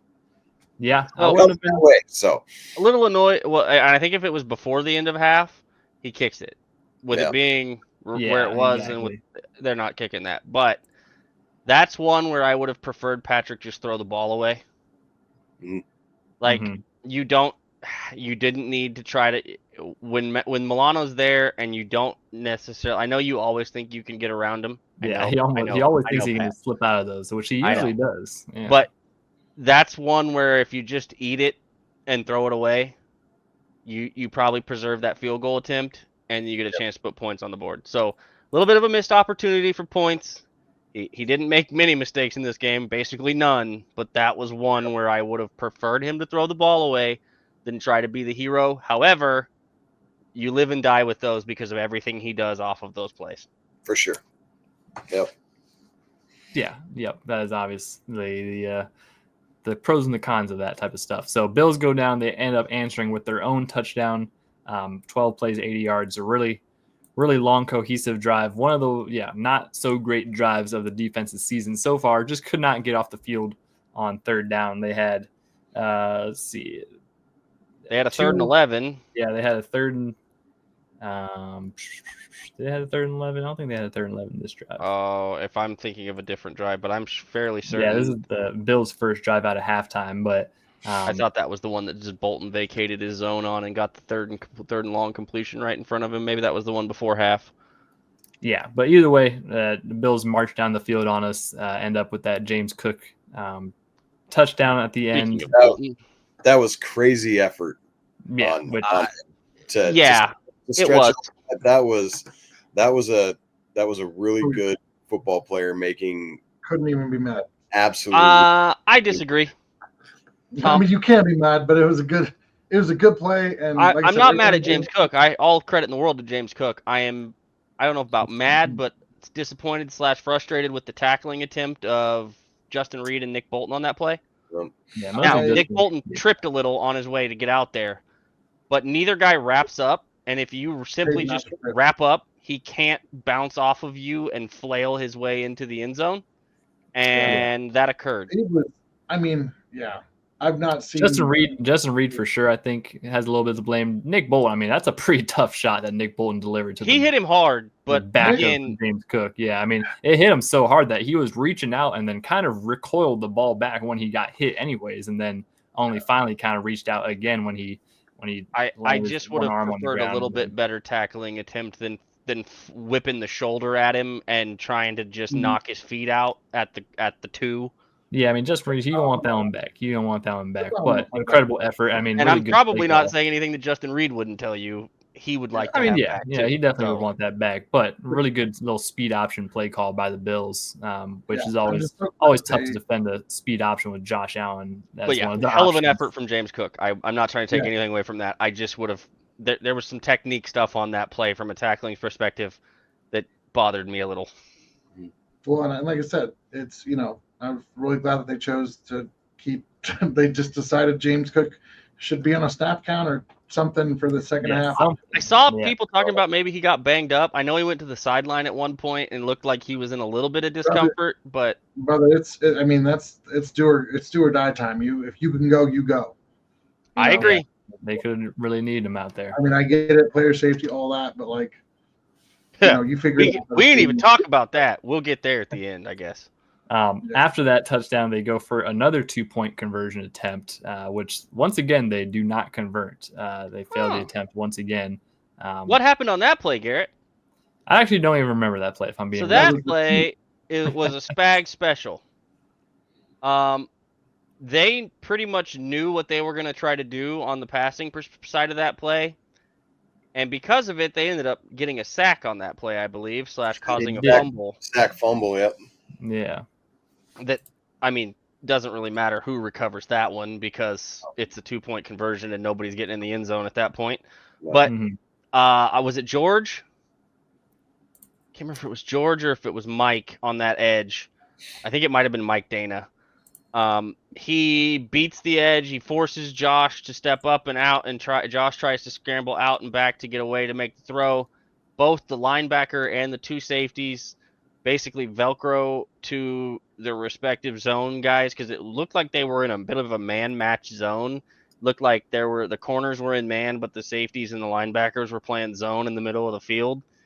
And the way that they ran it, it forced Josh to come off his first read because I think I can't remember who it was that dropped off the line into coverage there in the front of the end zone. Dana? I think it might have been. Somebody won off the edge and somebody dropped back into that little bit of the soft spot for the hot read for the 2, and it made Josh double clutch the ball. And when he did that, the pressure got there, the strip sack happens, and the 2-point conversion is dead. And now you went from taking a point off the board to try to get 2 to taking 2 points off the board to try to get 4, and you came up with 0. And what was this game decided by? Decided by 3 points. Yeah. So there's a couple of them right there. That's tough. So, Chiefs next drive, get the ball back, go 3 and out. This was the most disappointing drive and aspect of this game for me. I mean, they score. It's time to come back and answer, and you piddle down your leg. You take 1 minute off the clock. You have 0 yards and 6 plays, and punt the ball back. I was like, yeah. I mean, definitely Well, felt like it was the momentum mistakes. was slipping. There were some mistakes. Like there it was a there was drop. a false start by Caliendo. Yeah, the Yeah. incomplete to Travis, and then Well, another incomplete to Hollywood. And so False start. the false start was not a false start. Yeah. The false start was offsides on the defense. Exactly. Both Yeah, I remember that. Greg yeah. Rousseau That was and Ed Oliver jumped, Mhm. and Caliendo reacted to them jumping, and Yep. somehow That they gets called on. offside false start on Mike Caliendo. Yeah. So to go to once again, the officials just suck sometimes. They do just suck sometimes. Yeah. That turned a 3rd and 10 into a 3rd and 15 Yep. instead of a 3rd and 5. That's a Yep. huge change Yep. because as Big Randy momentum just killer. mentioned, Buffalo just scored. There needs to be an answer. Patrick and them needed to get at least a first down or 2 to give the defense a little bit of a breather. Yep. And because they somehow botched that call it results in a 3rd and 15, and the Chiefs go 3 and out, and it's done. Yeah. And now now you're punting the ball away to Buffalo once again, and they have an opportunity to go up and on big time on you. Luckily, Chiefs held pretty good resolve. Buffalo runs 9 plays, 29 yards, and gets a turnover on downs, which that critical 4th and short play, where once again they run a little bit of a QB sneaker, and once again they get stopped short. And that's the play Mike Pennell made probably the biggest play on. That was a lot of him just being a wall. Yep. And you can talk to me, Mike Florio, about the need to spot the ball electronically, which they will never do because the way that they do a lot of Sam Schwartzstein put out a great thread on why they can't use the camera do the technology ball spot, because it requires camera angles to be able to see the ball at all times from multiple different directions. Yeah. And in a scrum of 20 bodies, you're never seeing that ball with those cameras ever. And when are we going to actually just sit back and just say, this is a human game? Never. We are flawed creatures in every which way and form. People are going to make mistakes. It's never going to be perfect. And as long as humans are playing this game, shit's going to happen. And Also, it's going to happen for you. It's going to happen against you. Also, the camera angles. Put your pants on and deal with it. Yeah, and the camera angles. The ball's in his right hand. The ball is over here on his right side. He's leaning with his left side to try to get across the line of scrimmage. This part of his body got to the line of the game. The ball did not. Unfortunately for you, that's not where the ball is. Thank goodness. The ball is in this arm. And that arm was about 3 inches short of the line to gain. And you know where the ref that had the best view of that spotted the ball? 3 inches short of the line to gain.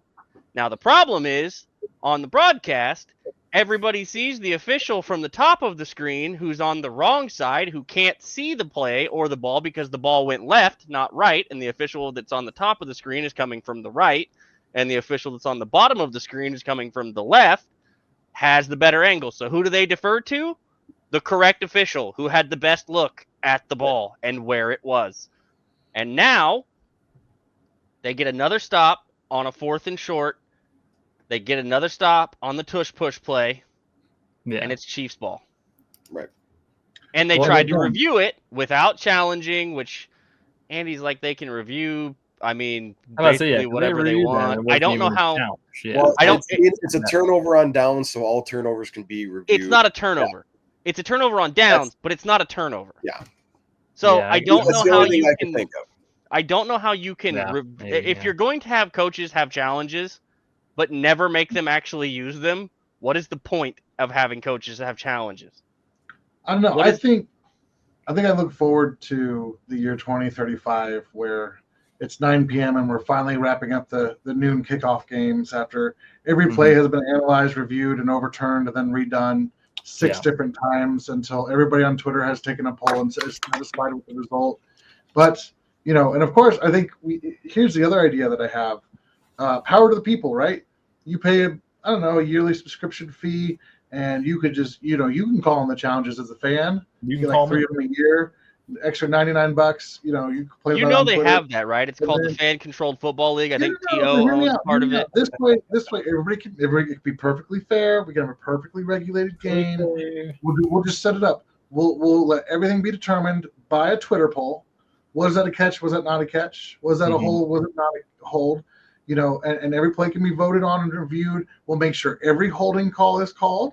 We'll make sure every pass interference call gets called. We'll make sure everything, zero mistakes, no more flawed football. Perfect. It'll be a real fun game. Infallible great. football. Zero mistakes. No more. We've got the cameras. No more. Got the no more mistakes. I tell you, no more mistakes. Now, we'll see how enjoyable it is to watch a product that takes 8.5 hours to play a game. Yeah, listen, I like Randy's point. Like rec league football games, and it's difficult to keep track of everything that's going on in those games, let alone when you're at the professional level and those humans are moving faster than some small cars. And are bigger than some small cars. Mm-hmm. Yes, and I get it. There's a million angles. You have technology, all that stuff. But if you really want to go that route, like, where do we draw those lines? Yeah, it's and a this has been bottomless. the conversation forever. And I Yeah. understand that coming from a Chiefs fan and we're benefiting from yada yada. No, because listen, I'll tell you right now, I would love it if we could have gone back and reviewed the whole forward progress fumble on Marcus on Mariota. Mariota. Yeah, or the Chris Roughing Jones the passer on Chris head Jones. on Tom Brady. Mhm. All those things. Yeah, I- there are lots of things that I want back over the years. But at the end of the day, you accept that it's a human game played by human people, and again, egregious things like we've talked on this podcast before about how terrible refs are, how we need to hold them accountable. But guess what? It's really difficult to do that because not everybody wants to be an official, because it's kind of like being the weatherman. Nobody cares unless you get it wrong, and most of the time you're wrong. Most of the time you're wrong. Yeah. Big thing I thought about with this play and just the whole, because obviously this is like one of the most talked about. There's always got to be one call, whatever way that everyone has to bring up and keep talking about. Just the human nature of it all. As Kyle disappears once again, shout out. The human nature of it all, and just the fact that the Bills ran the same play that they've already ran a couple times during the game. That you've been stopped on. Yeah, and that they've been stopped on. So there's a couple things when you enter a situation like that, like you're doing a big scrum where you can never see the ball. Like that is one of the things you can never see the ball in a scrum like that. Like it's just you're subjecting yourself to having less visibility on the ball by doing something like that.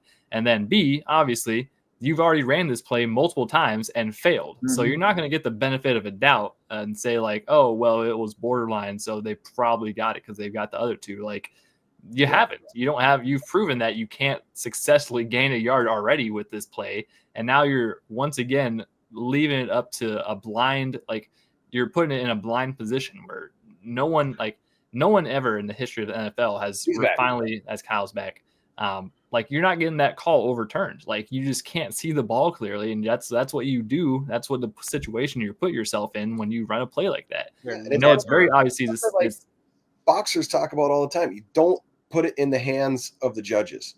Don't easy way never overturning that call.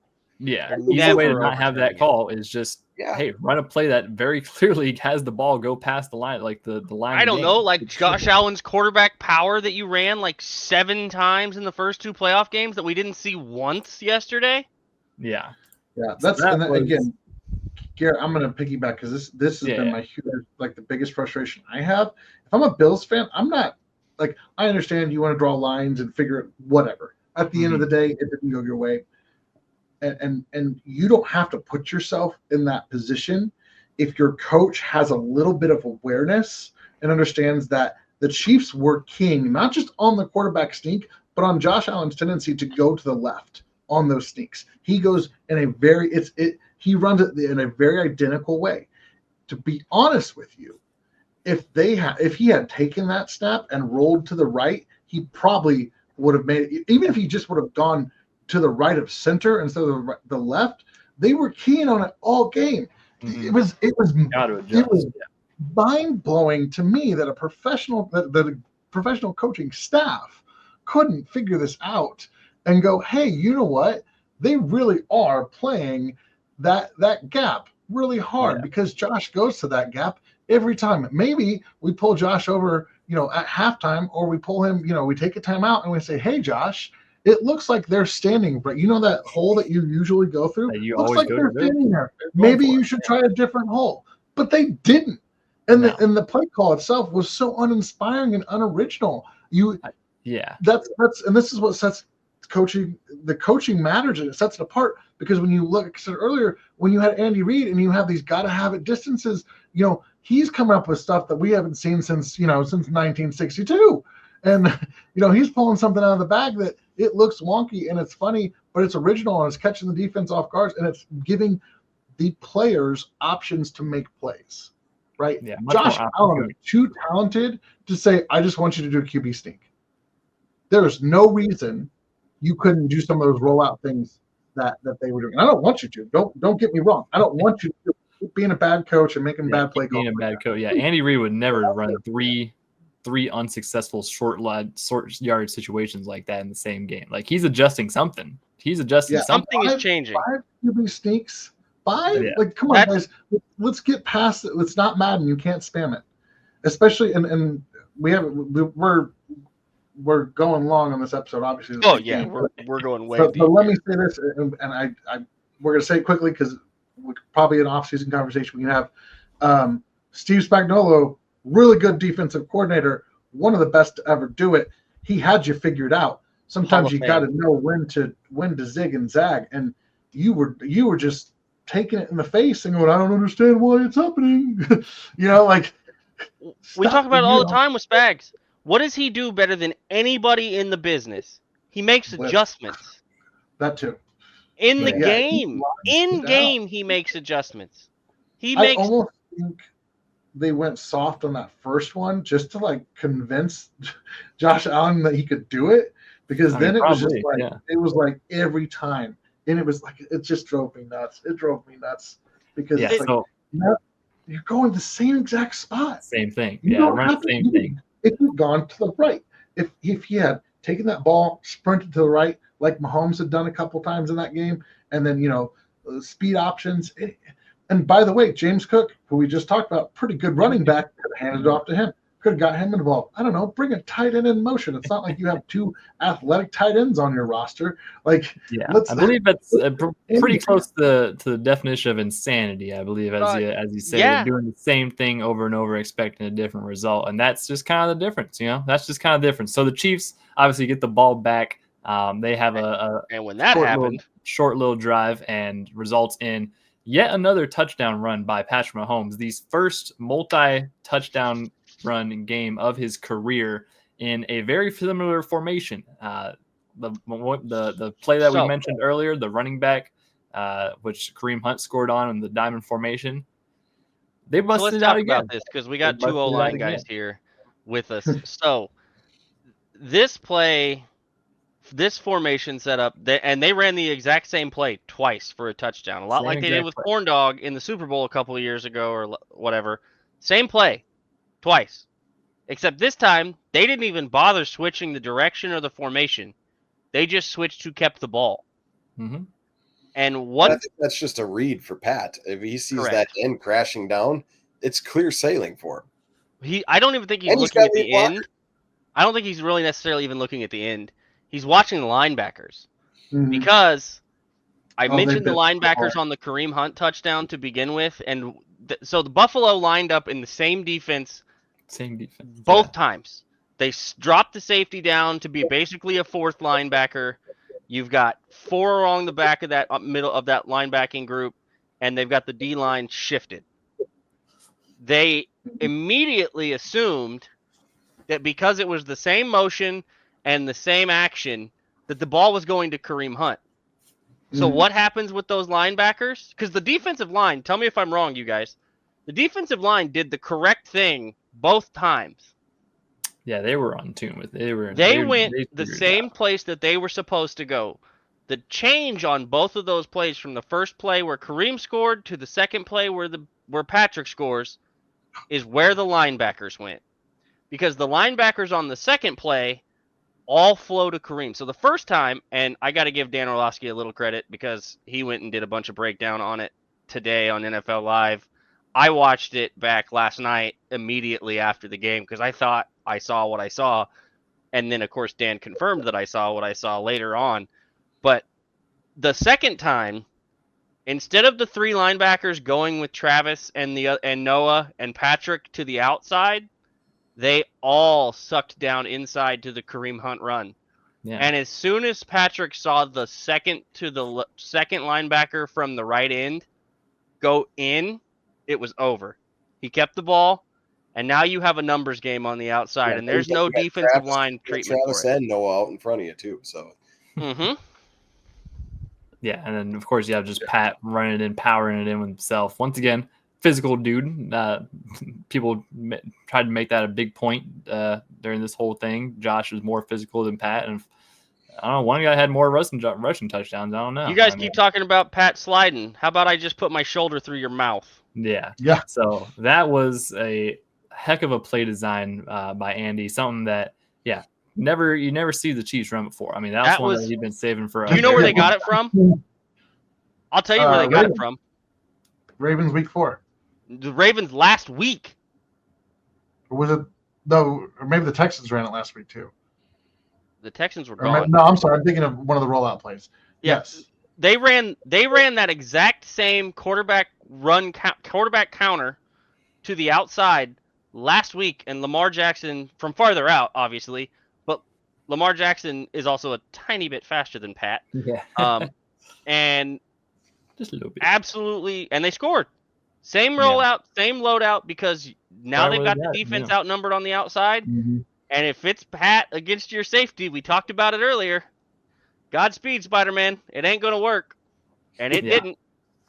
Two things happened after that play, of course. One being, I believe that was the worst spike attempt in maybe NFL history. I believe it was after that touchdown that Pat scored. Shout out, Pat. Love you, but boy, oh boy. He tweeted about it. Yeah, he tweeted and owned up to it afterwards. He said, that's why I don't spike the football. Yeah, I mean, hey, I've always thought the spike is an overrated celebration anyways. So. However, I got to give a little bit of a shout out to, I can't remember her actual name. I think it's Jessica. I might be wrong on that. I'll have to go hunt down her Twitter handle. Yeah. She's the photographer for the KC Star, which that's about the only good thing that comes out of that newspaper. Yeah, they do. But the photo was good. That photo was pretty good. Yeah. So the that ball is coming directly. I don't know if he just was like throwing it at her or what happened there. It does seem like it. But the photo is epic. So it's shout out to her for capturing that. She gets a bunch of great shots. She got the Dolphins shot where he broke his helmet on that dude last year in the wild card round. So shout out to her. And I'll find that before the end of the show and give out the proper shot. Then the Chiefs go for their own 2-point attempt, and they actually succeed. Which we got a Justin Watson signing. Yeah, exactly. Yeah. Kind of a scramble around Pat for a second in the pocket and finds Justin Watson in the back of the end zone for that 2-pointer. That was like basically one of the only appearance of Justin Watson the whole game, and he made it count in a big 2-point conversion that put the Chiefs up 7. Buffalo goes down pretty long and extensive drive. With a pretty good drive from Buffalo. They go down, score a touchdown to Curtis Samuel in the back of the end zone. Yeah, go for it on 4th down. Yeah, that was one that once again Chiefs just couldn't get off the field on 3rd down, and just had to. Yeah, I mean, it's tough having to cover that long. You have Curtis Samuel who breaks open in the back of the end zone. Definitely was a bit of a frustrating sequence for the Chiefs defense, not quite getting very close to getting to Josh Allen, but not quite getting there and having him do Josh Allen things. I mean, he was doing some vintage Josh Allen stuff on that drive. So yeah, you get to tie it up the game right there. Chiefs get the ball back, go down the field, and another good punt return. Another very solid one from Nico. The kickoff return, Remigio brings it out a little bit, 22 yards, and it's a little spark. Yeah, exactly. So that drive ends up with a KC field goal ultimately, which felt a little bit dissatisfying at the time, just mostly because you have the ball back with a chance to potentially drain the clock down and run out the clock. You had a late pass to Xavier Worthy that he ends up going out of bounds on, so he kind of saves a little bit of time there. And so as soon as I saw him run out of bounds, I was like, rookie mistake. Like, he cuts left, he can score. Drop down, slide, give yourself up, allow the clock to continue to run. That's the Chiefs in that situation basically needed. Mistake he made all night, and I was like, it could have made a huge disastrous difference in the game. Yeah, it would have definitely saved some things if the Chiefs managed the clock a little bit better at the end of that drive. Either run the ball and stay in bounds and drain a lot more clock, or just score a lot faster and score an actual touchdown. Instead, they kick for a field goal and give the Buffalo Bills an opportunity to go down, and Josh Allen legacy drive, all this stuff. I saw Bills fans were very excited to see what the result of this drive would be for Josh Allen putting his. I think my favorite was Kyle Brandt's tweet. Yeah, I did see that. So This drive is what Josh Allen was put on this earth for. No matter what happens. Oh no. yeah, so ultimately 6 plays, 17 yards. Chiefs, just really had a good handle on the Bills this drive. Really nothing crazy. Ultimately, really ending with a 4th and 5 attempt that was kind of the biggest momentum shifter. With It was way too close. You got spags. Yep, It was you way did. too close for comfort, is what it was. Yeah, it was definitely a sketchy one. So that's Tom mentioned earlier about keeping them soft on the quarterback sneak thing and letting them kind of get the first one. Mm-hmm. I don't remember which Bills player or lineman it was. They showed that pressure all night and bailed out. They showed it and bailed and showed it and bailed and showed it and bailed. That's the first And time because they've been all night. There's 2 factors that come into that. One is Spags bailing out and bailing out and bailing out of it until they needed it. And 2, Joe Brady did the thing you cannot do against the Steve Spagnuolo defense in a gotta have it situation. Look at that formation and tell me what you guys notice. There are 3 receivers in a bunch in a condensed set on the left side. And there is 1 receiver to the top of the screen in a condensed formation. He is not out wide. He is 3 yards from the end of the line of scrimmage. It's a lot shorter distance for Trent to go. Infinitely easier to blitz the corner when you're not having to run from 15 yards out. It's also infinitely easier to disguise your coverage because the safety doesn't have to cheat farther over and farther down to cover where the corner is leaving from. Right. And on that play, they sent Justin Reed and they sent Trent McDuffie screaming through the gap. And because he stuck Chris Jones on the other side of the field, next to the bunch set of wide receivers where they ran the Shakir orbit motion from, that a certain Benjamin Solak wanted Josh Allen to throw the ball with eyes in the back of his head while the guy was still behind him for. Mm-hmm. You allow Trent McDuffie and Justin Reed to make a guard pick which one of the 2 he's going to block. And what ended up happening was he didn't block anybody. He didn't know who to guard. He didn't have a prayer.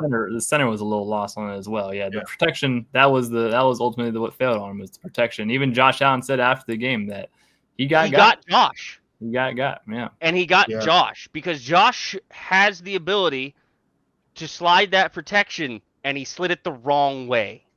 And the other reason they slid it the wrong way, Chris Jones was on the other side of the field from where they were sending the pressure from. Yeah, handpicked his matchup versus Deion Dawkins at the outside there. Yeah, which he did a lot, and I give Chris so much credit because he usually picks the best guy to go up against, and the only time he doesn't is when he knows he's got to have a sack, and he knows there's a wink leak, like last week when he picked out the poor soul who was a rookie playing left tackle for them. But that's what matters. That's the little things. That's the nuances. That's the my coaching is better than your coaching, because they could have used that blitz earlier in the evening at any point, and they didn't. They could have had a tendency, and then they get the perfect spot for it because Joe Brady gives Steve what he wants. He gives him the condensed split. He gives him the opportunity to send Trent, one of the best blitzers from the corner we've ever seen. And the third portion of that play, and the third guy, and the guy who makes the throw the hardest, is George Karlaftis, who won immediately against his one-on-one matchup on the other side on that D end. Beat him clean. Partially because Josh is rolling out a little bit and it changes the angle, but also because George was winning. They pressured him all night. Derek Nottie had a pressure in this game. Leo Chenal had a pressure in this game. Yeah, George, they Mike, were and definitely Chris, on I it. think, combined for like 18 pressures in this game between Chris the three Jones of them. himself had crazy amount of pressures. Yeah, but that fourth down, I mean, that was the game to Saturn. And shout out to Josh Allen because he did get that throw off to Kincaid, and it unfortunately just fell. I mean, it should have been, honestly, theoretically, it should have been go caught. up, and it's falling right between three of our defenders. And I was like, he cannot. I mean, initially, on the broadcast, you see it just about to lose my mind. Initially, you see it get thrown up, and you're like, "Oh, it's just a throwaway," and it ends up actually basically landing right on Kincaid. Yeah, that was kind of the biggest thing, and the protection and the pressure, the play call from Spags, that was the one that called game, and so that fourth down did it. Chiefs get the ball back. Go ahead, Tom. Just a perfect call from Spags. I mean, that's why again, I tweeted out earlier, like Spags, learned under Jim Johnson. I'm sure Coach was watching that one from wherever he's at. And, he was looking down, smiling on that one. Yeah, I mean, looking down on that one because that was. And it seemed like the whole world knew it was coming. It was gutsy. It was, but we also didn't because they'd been, like I said, they backed off all game, and they kind of, but also one, like you guys mentioned, George and Mike Dana, that defensive line, they played a great game last week. They kept that same fire. It wasn't the same stat wise, but George was flying. I swear he learned to bend, and I'm telling you, he shaved some time off his 40 time. I've never seen him move so fast. There was a couple plays where he was, keeping pace with Allen and really just flying. I mean, and he did not wear out. So yeah, it was beautiful. Yeah, so that basically was the game. The Chiefs get the ball back. Basically just have to get. Really, they just needed a first down, but then they kind of mishandled a couple of the things. Jeff Checo, they deem him to be out of bounds, even though it looks like he should have been in bounds, but whatever.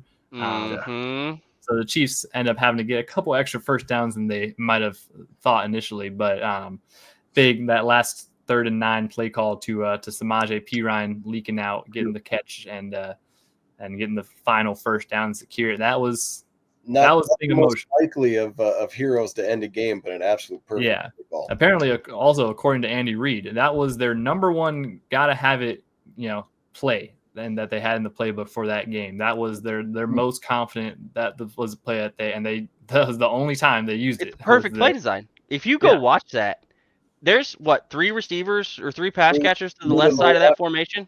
Yeah, to the left. And they all run crossers that are basically just a giant wall of picks going to your right. Just runs the normal pass block set that he usually would. He comes across in the backfield. He comes through and out. It's a dump off, and then Samaje makes the linebacker think he's gonna try to cut it up the field. He hits a half hesitation step, and as soon as he does, the linebacker freezes for a second, and that was it. Samaje has the yards he needs. He stays in bounds, and that's all she wrote, folks. That's all she wrote, and the Chiefs cash their ticket to their 3rd straight Super Bowl. Fireworks go off, confetti flies. Phenomenal way to cap off a phenomenal game, an instant classic once again. Yeah, another Lamar Hunt Trophy presentation right in the middle of Arrowhead Field, which is just becoming all too familiar. Seeing the guys get up there, handle the trophies, and Travis Kelce once again having to get the crowd riled up with some type of song. Always got the songs going. Just a magical night. Really, really good game. Yeah, again, it's that's exactly what you wanted to see. I mean, it felt. That's what the Chiefs needed to do, was go out there and it was going to be close, and it was going to be a fight, and it was going to be a grind, but they got it done. To crack 30 for the first time this year. That's also big. Finally scored. Finally cracked 30. Which is weird to think, even like maybe just save that for almost the exact like time they did it when they needed it. Yeah, they were saving it up. Also, I'd like to point out I was off by 1 point on each team's total for my score prediction. Just throw that out there. Dang, I had 31-28. It was Tom. How did your score prediction go? I had 34-26. Exactly how I wanted it to. Exactly. Yeah. All right. Well, I actually had people asking about if that was a bid or not, Tom. I actually had to explain that. It was, yeah. Okay, that'll do it. We've gone almost 2 hours tonight. We appreciate everyone for joining us and watching along and listening along if you've made it this far. Obviously, just so much emotion and fun and excitement and happiness to talk about in this one. And we're not even to the biggest game of the year yet. So safe to say there's going to be a lot of fun stuff coming up soon. Not sure exactly of our content schedule these next few weeks. We'll see exactly when and where we will be going live or recording episodes at, or who will be recording episodes with, and all that other fun stuff, because we've got some time to kill before that big game on February 9th. So the Senior Bowl's next week, Garrett. Did I stutter, Tom? Did I stutter? I think we got the Shrine Bowl too on the Shrine game on what, Thursday? The only bowl I guess we know don't is have to Super worry about- Bowl, fellow. Also, Yeah, we this don't got to worry requires about us the not Pro have- Bowl either. Yeah. Yep, that's where I was going, Garrett. I guess we don't have to You're worry right. about anybody playing in the Pro Bowl, Yeah. but I guess Josh and Lamar and Joe can have a nice long conversation about what Hey, it's there's like. a lot to of lose bowls. Yeah, Patrick there's a lot the of AFC bowls title. that all the other teams can enjoy these next couple of weeks. For the Chiefs, we only got one bowl to look forward to, and that's Super Bowl. So with that, thank you all for joining us, watching along. Be sure to follow us at Kingdom Says Pod. No on final Facebook, thoughts, Twitter. huh? I mean, did you have we gave our we could I'm out of- Kyle, we've But been here Kyle, for 2 hours. I think we've I made it spent an pretty clear hour our final trying to thoughts. fix my camera for the visual bit to end the show with, and we're not even This doing is- final thoughts, huh? Okay, Oh no, Kyle has a surprise. Kyle Kyle, has a surprise. I forgot, Kyle. Give it to us. Whatever. So- yeah. I was lucky enough. I shared this a little bit on socials. I sent it to you guys. My mom got me a little gift the other day. I have a new cup that I think I'm gonna get quite a bit of use out of. The haters. Yeah. This looks like a Lysol can, I believe. And It does. Yes. for those of you at home that can't see, it's got some things on it for you. Yeah, It's Chiefs called logo the on Don't here. Try Me spray. It's haters be gone. It kills 99.9% of haters. Has a nice crisp F off scent. And there's some directions for use here, and some where to use, and some works great fors and active ingredients. I posted the video on my socials. You can go over there and grab it if you want to actually read through it. But feel free if you need to. I will try. I had people ask me already where they can get one. I don't know if there's more than one or two of these. It was purchased at a market here locally, and I believe the lady was making them herself. So I don't know how mainstream or orderable it is, but I just there's going to be a lot of them. They're going to keep coming. They're going to keep saying outlandishly stupid things, even if they're supposed to be national beat writers that cover the entire league, even if they work for the Associated Press as the NFL senior writer who was a Eagles and Broncos reporter for 20 years. There's going to be lots of them. They own giant sports networks, and they're complete Boston homers who lost $1 million on the Bills losing that game.